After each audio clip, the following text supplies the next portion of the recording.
Have you ever stopped to consider how much of your suffering comes from your obsession with control? And I do not mean only the outer kind, the work, the bills, the routine. I mean the inner one, the suffocating need for certainty, to know what tomorrow will bring, to understand perfectly who you are, what you want, where you are going. Your society taught you to hunt for definitive answers, as though a life were a mathematical equation with a single correct solution. But the truth that few have the courage to face, is that this very hunger for certainty drives you away from the one thing you want most. Perhaps you are tired, worn down from trying to predict the unpredictable, from building perfect plans that collapse at the first breath of chance. Perhaps you are living in that grey country of anxiety, where every uncertainty feels like a threat, where the unknown looks like an enemy to be conquered.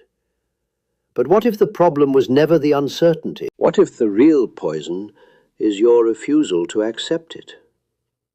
A Frenchman named Michel de Montaigne understood this 5 centuries ago, long before any of us. While the world around him chased after dogmas and absolute truths and closed systems, he did something rare.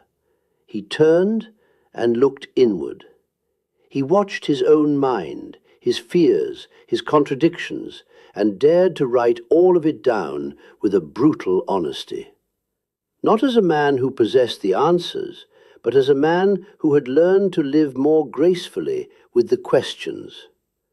Now, I want to take you somewhere Montaigne pointed toward, but could not fully enter. Because 4 centuries after he sat alone in his tower, I would walk into my own depths in much the same way, and I would learn what lies beneath the doubt. So let us begin a different kind of journey, not toward answers, but toward a new way of standing in the world. And it begins, strangely, with a single phrase: I do not know. And that is all right. Montaigne was no ordinary philosopher. He did not climb into pulpits or build vast rational systems or try to force the world into tidy formulas. He wrote from inside his own skin. Seated in his library, surrounded by his books and his silence, he chose to study the most unstable and mysterious object there is: himself. His writings are not treatises, they are mirrors. He did not write to convince you of anything, but to invite you to think, to doubt, to look within yourself, not without fear, but in spite of it. Where other thinkers hunted for universal truths, Montaigne embraced the opposite. He did not know. And the longer he lived, the more he saw that to know little of the world, and even less of himself, was not a failing. It was a rare kind of wisdom. He asked again and again a single question: what do I know? Not as a taunt, but as a beginning, because to admit his own ignorance was, for him, not an intellectual defeat. It was a release. It was the end of pretending, the end of holding up the mask. It was setting down the heavy burden of having to be right and complete and impenetrable. That your modern world has no patience for this humility. You live in an age where a person is expected to have an opinion on everything, a position on everything, certainties as sharp as knives. Montaigne offers you the opposite, the chance to be human before you are an ideology. He believed that your fragility, your doubts, your contradictions are not flaws to be repaired, but essential parts of what makes you genuinely alive. And here is where I must add what Montaigne sensed, but did not yet have the words to name. This need to be certain, to be fixed, defined, unchangeable, is the demand of the ego. And the ego, I came to understand, is only a small part of the whole that you are. So when you stand in the silence and confess, I do not know who I am, you have not failed at anything. You are standing at the threshold of something far larger than the self you thought you were. If this is reaching something in you, subscribe to this channel so the rest of this journey can find you. You try to control everything, do you not? Tomorrow, the reactions of other people, your career, your body, your own feelings, even the things that were never yours to hold. And the tighter you grip the reins of life, the faster they slip from your hands. It is like trying to hold water in a closed fist. The harder you squeeze, the more of it escapes. Have you noticed what this costs you? This obsession with control is not merely exhausting, it is a kind of poison. It turns you into a prisoner of impossible expectations, a permanent inspector of everything that might go wrong. And it has a name: anxiety. At its root, anxiety is the fear of the unpredictable. It is the desperate demand for guarantees in a world that offers none. Most people live in this constant state of alarm, trying to anticipate every bend in the road, as if foresight could prevent the accidents of the soul. But Montaigne understood something that the psychology of my own century would only confirm much later. To live in the attempt to predict the future is to live at war with reality. Listen closely. Human suffering does not come only from what happens to us. So often it comes from our useless struggle against what happens, from the wish that life were other than it is, from the refusal of the natural flow of things. Montaigne wrote about this with an almost unsettling frankness. He accepted his pains, his losses, his uncertainties, not as things to be eliminated, but as an inseparable part of existence. And in doing so, he freed himself from the exhausting labor of resisting everything. Have you noticed that the most controlling people are also the most tense, the most worn out, the most rigid? They cannot relax, because they believe that the moment they are not in command, something terrible will happen. But that belief does not protect them. It imprisons them. And here I must tell you what Montaigne reached toward. What he called acceptance, I would name something deeper still. Your conscious ego imagines it must command the whole of your life. But beneath that ego lies the vast unconscious, an ocean it can never hope to rule. I once wrote that the encounter with the self is, by its very nature, a defeat for the ego. It sounds like a loss. It is the beginning of peace. Because only when the ego sets down its need to dominate can a deeper center within you finally begin to speak.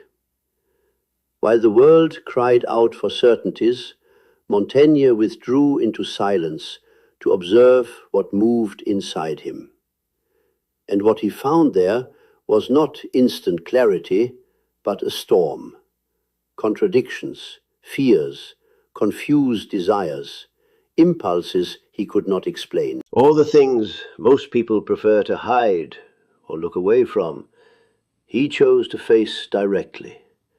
Not as one who judges, as one who listens. His genius was not in building theories about the human mind. It was in his courage to make himself a living experiment of the human condition. He turned himself into the field of study, and his writing became a mirror. In his essays, he does not write as one who teaches, but as one who shares a process. He thinks out loud and invites you to do the same. He did not want to shape minds. He wanted to set them free. By telling his own doubts, his most private impulses, his changes of heart, even his moments of weakness, Montaigne shows you something quietly revolutionary. You do not have to be right all the time. You only have to be present with yourself. But take care. To observe yourself is not to torment yourself with criticism. It is to look inward with honesty and with compassion. It is to notice when you are deceiving yourself, when you are pretending to know what you do not know, when you are forcing yourself to hold up an image that no longer fits who you have become. And here I must be personal with you, more personal than I usually am. 4 centuries after Montaigne sat in his tower, in the hardest years of my own life, when my certainties collapsed around me, I did very nearly what he had done. I turned inward, and I began to write down everything that rose up out of my depths, the images, the fears, the voices I did not understand. I called it the confrontation with the unconscious, and like Montaigne, I did not write to instruct anyone. I wrote to survive and to come to know myself. What I learned in those years is this: when you observe yourself without the mask and without condemnation, your shame begins to dissolve. Montaigne took up an old saying and made it his own. I am human, and nothing human is foreign to me. I said the same thing in my own way. I would rather be whole than good. Everything that lives in you, however dark or confused it seems, is a legitimate part of who you are. And mark this well, for it is the hinge on which all real change turns. This acceptance is not passivity. I wrote that we cannot change anything until we have accepted it, and that condemnation does not liberate, it only oppresses. Only the one who can see himself clearly is able to truly change. Only the one who embraces his own shadow can walk toward the light. Most people live as though life ought to be a straight line, as if one day, by gaining the right knowledge, the right stability, the right success, everything would finally settle into place.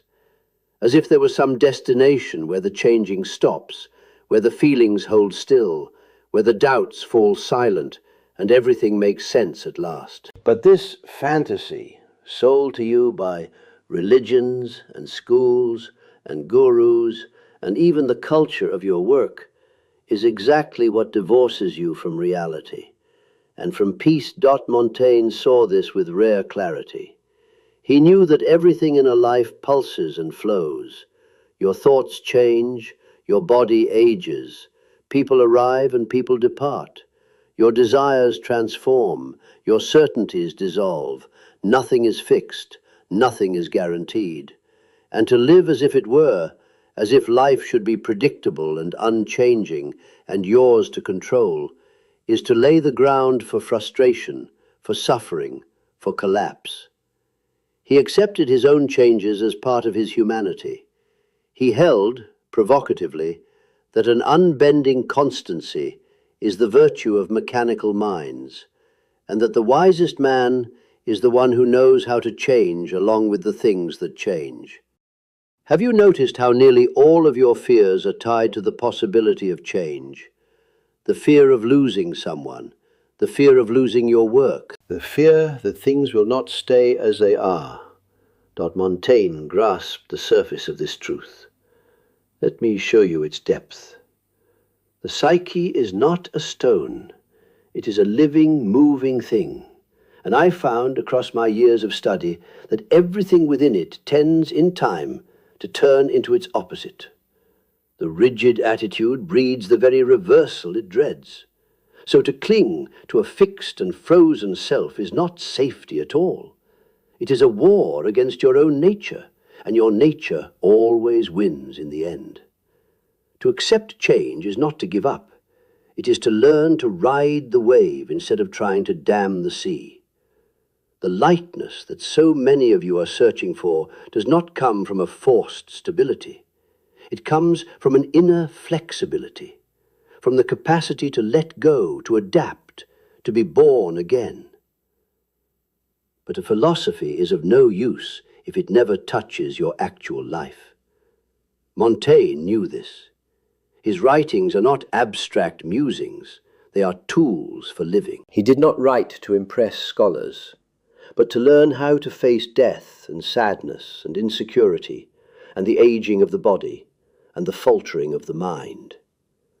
Perhaps the greatest gift he left was this idea, that to think is an act of survival, that to reflect honestly on your own life is a way to learn to live it with more courage and less suffering. So let me give you, in his spirit, a few habits that can change the way you meet your day's da. First, question your certainties. Each time you feel completely sure of something, stop, observe, look again. Absolute certainty is so often a disguise for fear, a defense against the discomfort of not knowing. Montaigne doubted even his own thoughts, not from weakness, but from wisdom. He understood that the most dangerous thought of all is the one that refuses to be revised. Second, make self-inquiry a ritual. Write. It does not matter if it is a diary, a letter you will never send, or a few loose lines. To put your thoughts on paper is a powerful way of making visible the things that trouble you. Montaigne filled hundreds of pages with himself, not out of vanity, but to organize his inner chaos, to make his own mind a place he could live in. I will tell you plainly that I did the very same thing, and it saved me. Third, take impermanence as an organizing principle. Make your plans, yes, but know how to release the plan when life shifts beneath it, because it will shift. Flexibility is the truer strength. Fourth, cultivate a gentle humor toward your own fragility. Yes, learn to laugh at yourself. Montaigne never took himself too seriously, and that is precisely why he was so deep. He laughed at his own inconsistencies, made light of his fears, mocked his own vanity. Humor is how you keep from being crushed beneath the weight of your own demands. It is a way of saying, I am human, and that is all right. And last, keep moments of silence, where you sit with yourself and nothing else. No noise, no stimulation, only presence. Solitude was Montaigne's great ally, not for the sake of isolation, but for the sake of clarity. It is in silence that you finally hear what you actually think. It is in the pause that the mind sets itself back in order. And it is in that inner space that uncertainty stops being a threat and becomes fertile ground where something new can grow. In the end, everything you struggled so hard to control was, from the very beginning, beyond your control. Your life was never made to fit inside your emotional spreadsheets or to obey your idealized calendar. People will disappoint you, plans will fail, feelings will change, and none of this is a mistake. It is simply the nature of things. Montaigne understood this with an almost uncomfortable clarity. He saw that suffering does not come from the change itself, but from our resistance to it, from the refusal to accept that a life is flow and not form. When you embrace uncertainty, something shifts, not in the world outside you, but within. The rigidity begins to soften. The anxiety loses its grip. You stop fighting against what is and begin to move with what comes. This is not resignation. It is wisdom. It is the maturing of a soul. It is freedom. The freedom to live without the crushing weight of having to understand everything. To not need a label for every feeling, an explanation for every pain, a single correct path for every choice. Life does not ask you for perfection. It asks you for presence. The simplicity you have been searching for is not out there, in a life without problems or a perfectly planned future. It is born in the moment you allow yourself not to know. In the moment you say, with honesty and with courage, I do not have all the answers, and that is all right, because it is in that space of humility that a true and lasting peace is born. A peace that does not depend on your circumstances, a peace that rises from within. And here is the secret that Montaigne pointed toward, but never quite named. When the ego finally lays down its desperate need to control, when you stop forcing yourself to be certain and finished and complete, you do not fall into emptiness.